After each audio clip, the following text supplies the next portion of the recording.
Morning student, this is a video lecture of class plus 1 physics. So today we will discuss the equations of motion by calculus method.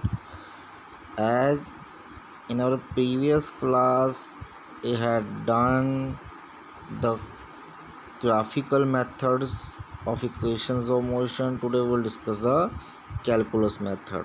In calculus method we use integration as well as derivation.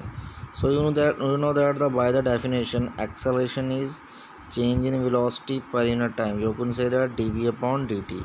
So cross multiply it, dv is equal to a dt. So integrate both sides within the limits. What is the limits?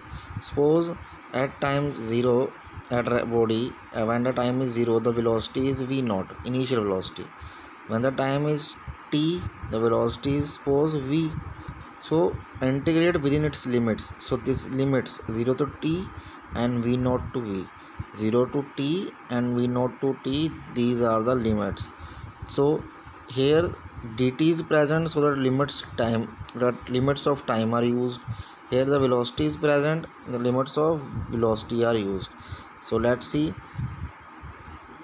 here is the velocity, so the integration from v naught to v, here the integration from 0 to t. So a is constant, it comes out from the integration, so you can use an integration sign here, 0 to t, like that, dt into a. Okay, so a is constant, that's why comes out from the integration. You know that v minus v naught equal to at. How this come? What is the integration of dv? That is, integration of dv is v, and the upper limit is v, lower limit is v naught. So the answer is v minus v naught equal to the integration of dt is t, so the at is. That's why first equation of motion is formed. तो ये हमारे पास आ गई first equation of motion, that is v equal to V naught by V naught plus D T. So next is further v equal to dx by dt. We know that velocity is displacement upon time, change in displacement time, cross multiply it. Now the integration used here is a distance and here is a time. So suppose at time 0 distance is x naught, at time t the distance is x. The limits are 0 to t and x naught to x. So there is a x naught to x and 0 to t.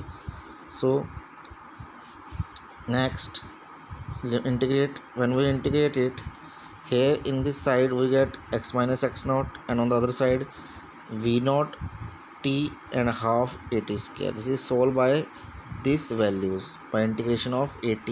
If we solve the integration of at, we get half at square. So we get the second equation of motion. For third equation of motion, we know that a equal to dy by dc. If I multiply and divide by dx, there is no change in the equation. So what is dy by dx? That is nothing. But what is dx by dt? That is velocity v.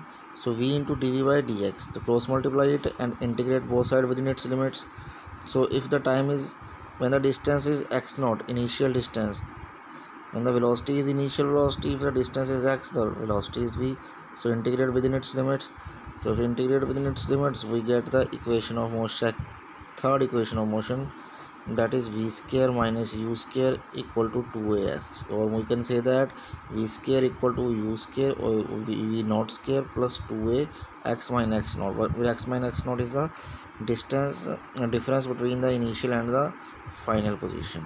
So these are the equations of motion. Practice this at your home. If any doubt, tell me in your tomorrow's live class.